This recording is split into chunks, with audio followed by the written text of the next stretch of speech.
It's fixed. Today we've got a little bit of a change of scenery. I'm going to be working on a sewing project and needed more space that wasn't my bedroom. So welcome to my living room. I have myself a little snack, some tea, and I should probably show y'all the project itself, right? All right, I'm back. I love this dress. It's a gorgeous color, but as I'm sure you can see, won't go up past around here. So we're taking out the upper part of the zipper, we're putting in a corset back, and then we're gonna see how that goes instead.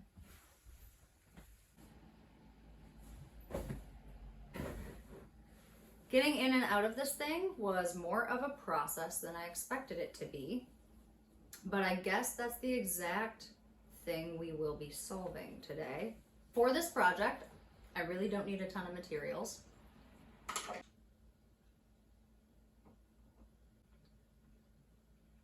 I need my seam ripper.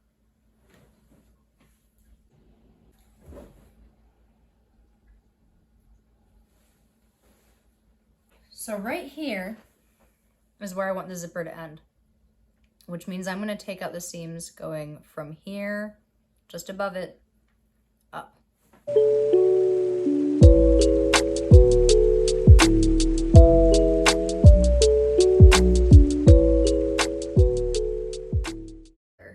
Aha, okay. Tiny little strings and lots of them. This side is out. All right, so up close, we finished this side. This is what it looks like after being completed.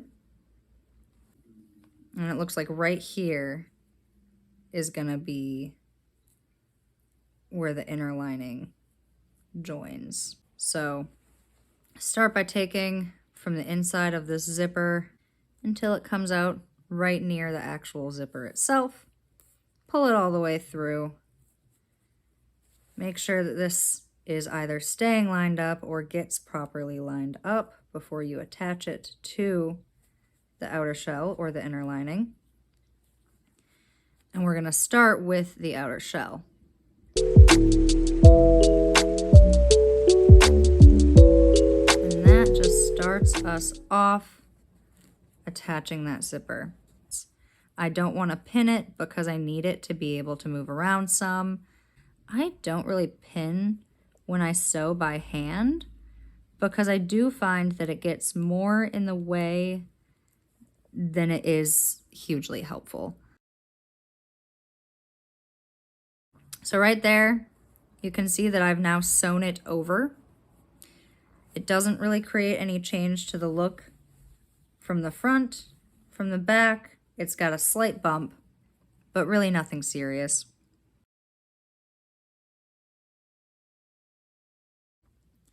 If you're noticing a lighting shift, I apologize. We are losing daylight because I actually filmed the entire process of this, and it was unusable.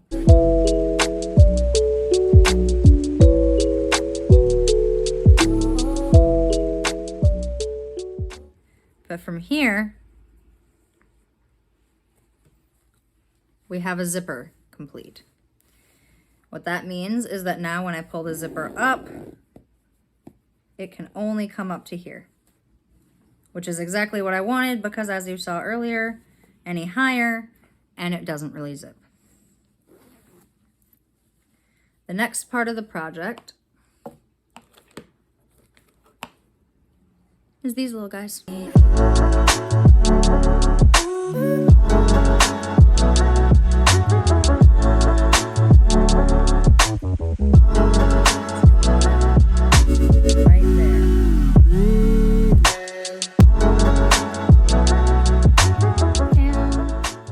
Keep track of that end so that you can make sure that it gets sewn back in with the next thread. Now this is the ribbon I'm going to be using All right, we're losing daylight. I gotta get moving. So we are gonna zip this up so far. Now the amazing thing about this as a project is that I'm basically turning a dress that would never fit me again into a dress that will fit me probably for as long as I need it to or want it to, with really no more than $5 worth of materials. I bought a 96 pack of these hook and eyes, and I'm using the large size eyes as the eyes for the corset. I already had the needle and the thread, but even if I didn't, that would probably be about 90 cents for the thread, a couple dollars for a pack of needles. And then really just a pair of scissors and a decent amount of time. Which, I mean, the more I think about it, the more shocking that really is, that you can do so much to fix things that don't work for you. And yet most of us, we want to replace perfectly good clothing, or we want more clothing. It's a really interesting phenomenon, at least to me. So taking out this pin because it's officially about to get in my way. And I can either start at the top. Oh my God. Sorry, I needed to take out that pin. It was getting in my way. And then I needed to take the needle out of my mouth because it was also getting in my way. So that gives me an automatic extra inch here and 2 inches up here at the minimum. And of course I can tighten it or loosen it. And the only thing it's gonna pull at is right here by the zipper. And we're gonna start by sewing it right into the outer shell. The reason I'm starting with the outer shell instead of the inner shell is actually because I want it more loosely attached to the outer shell, which typically is able to withstand a little bit less weight. To be clear, I'm not under the impression that I'm the best person to instruct anyone on a project like this. I just thought it might be fun to watch the process because this is also a dress that I want to use for a costume. And I figured I could put the entire costume creation process online for y'all and for myself, of course, because I'm really excited about what I'm going to be doing this summer with it. And I think it's going to be really cool when it comes together.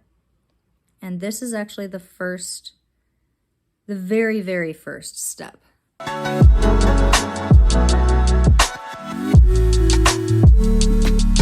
honestly don't think I'm ruining it forever. I think I'd know if I were. I'd like to think that I would know.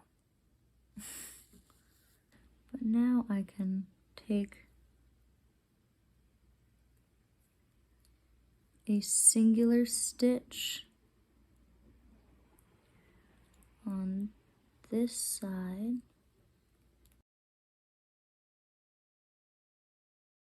singular stitch on this side. These stitches are going to be the most important, because what I really want right now is to get this attached firmly to that inner lining. Gonna have to unzip a bit for this part. Really shove it, just tuck it in there a little bit. And then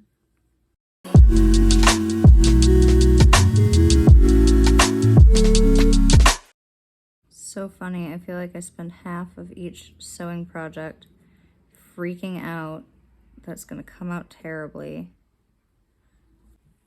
Maybe I would move faster if I just allowed myself to have a little more confidence, you know?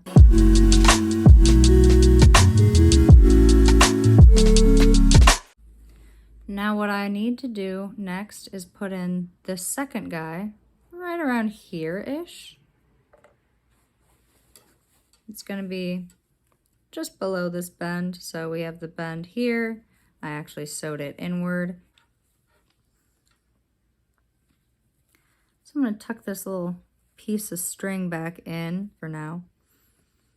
And then we're gonna try to stitch these closed just bit by bit. Take a single stitch right there. So I just finished it. I'm wearing shorts underneath so you can like kind of see the waistline on them. This is the back now. And the zipper is right underneath it, right here. And it just pulls right up to that point, stops here, and I can breathe in it now.